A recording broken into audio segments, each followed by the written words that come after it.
Fried idli masala morning பிரேக்ஃபாஸ்ட்டுக்கும் பிள்ளைங்களுக்கு lunch பாக்ஸுக்கும் இதை prepare பண்ணி கொடுக்கலாம். இட்லினாலே யோசிப்போம் லஞ்ச் பாக்ஸுக்கு கொடுக்கறதுக்கு. இந்த மாதிரி ஃப்ரைடு இட்லி மசாலா செஞ்சு கொடுங்க. ரொம்ப டேஸ்ட்டாக இருக்கும், சாஃப்ட் அப்படியே இருக்கும். எப்படி செய்கிறதுன்னு பார்க்கலாமா?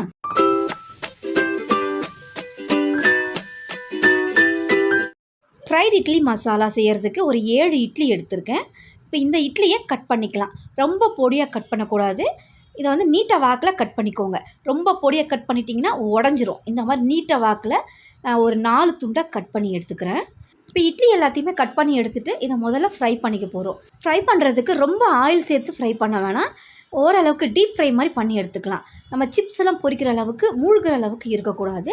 நான் இந்த அளவுக்கு எண்ணெய் சேர்த்துட்டு இதை நல்லா பெரட்டி விட்டு நல்லா ஃப்ரை பண்ணி விட்டு எடுத்துக்க போகிறேன். அதாவது இட்லிக்கு மேலே இருக்கிற பகுதி நல்லா கிறிஸ்பாக ஆகணும். அந்த அளவுக்கு வந்தால் போதும். ரொம்ப கலர் மாறணும்னு அவசியம் இல்லை. லைட்டாக கலர் மாறினா போதும். ஒன் சைட் நல்லா ஃப்ரை ஆகிடுச்சு. திருப்பி போட்டு 2 பக்கமே லைட்டாக கலர் மாறி இந்த அளவுக்கு நல்லா ஃப்ரை பண்ணி விட்டு எடுத்துட்டேன். இட்லி இந்த மாதிரி ஃப்ரை பண்ணி விட்டு எடுத்து நம்ம மசாலா செஞ்சோம் அப்படின்னா இட்லி உடையாது. நம்ம அந்த மசாலா இந்த இட்லிக்குள்ளே இறங்கி நல்லா சாஃப்ட்னஸாகவே இருக்கும். இப்போ இட்லி நல்லா ஆறிருக்கு.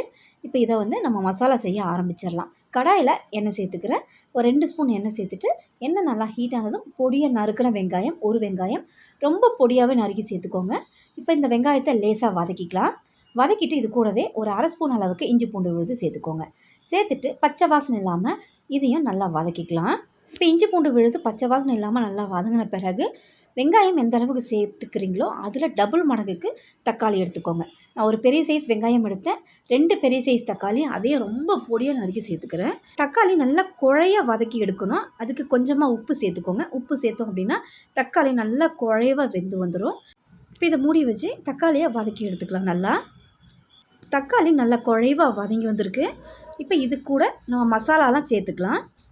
நான் இந்த ஸ்பூனில் 1 ஸ்பூனுக்கு தனியா பவுடர், அதே ஸ்பூனில் 1 ஸ்பூனுக்கு தனி மிளகாய்த்தூள், கூடவே ஒரு 1/2 ஸ்பூன் அளவுக்கு கரம் மசாலா, கொஞ்சமாக மஞ்சள் பொடி சேர்த்துட்டு ஒரு இனுக்கு கருவேப்பிலை சேர்த்துக்கிறேன். இதை சேர்த்து எல்லாத்தையும் நல்லா மிக்ஸ் பண்ணி விட்டுக்கலாம். மசாலா பச்சை வாசனை இல்லாமல் நல்லா வதங்கி வரணும். அதுக்கு கொஞ்சமாக தண்ணி சேர்த்துக்கோங்க. ரொம்ப தண்ணி வேண்டாம். நம்ம இட்லி சேர்க்கும் போது ரொம்ப சொதப்பாக ஆயிரும். ரொம்ப தண்ணி சேர்த்தோன்னா நான் வந்து ஒரு 4-5 ஸ்பூன் அளவுக்கு மட்டும் தண்ணி சேர்த்துக்கிறேன். இப்போ இதில் இருக்கிற பச்சை வாசனை இல்லாமல் நல்லா வதக்கி விட்டு எடுத்துக்கலாம். மசாலா பச்சை வாசனை இல்லாமல் நல்லா வதக்கி விட்டாச்சு. இப்போ ஃப்ரை பண்ணி வச்ச இட்லியை இது கூட சேர்த்துக்கலாம். மிதமான தீயில வச்சு நல்லா கலந்து கொடுங்க. மேலே கிறிஸ்பாக இருக்கிறது மசாலாவில் ஊறிடணும். அந்த இட்லி நல்லா ஊறி சாஃப்ட்னஸ் கொடுக்கணும். நல்லா கலந்து கொடுங்க. இப்போ இட்லி இந்த மசாலாவில் நல்லா ஊறி நல்லா சாஃப்ட்னஸாக இருக்குது.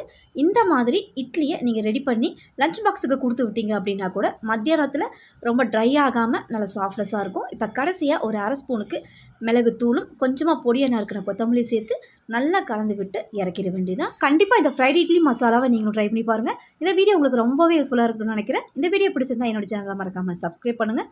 ரொம்பவும் பிடிச்சிருந்தா லைக் ஷேர் பண்ணுங்கள். தேங்க்ஸ் ஃபார் வாட்சிங்.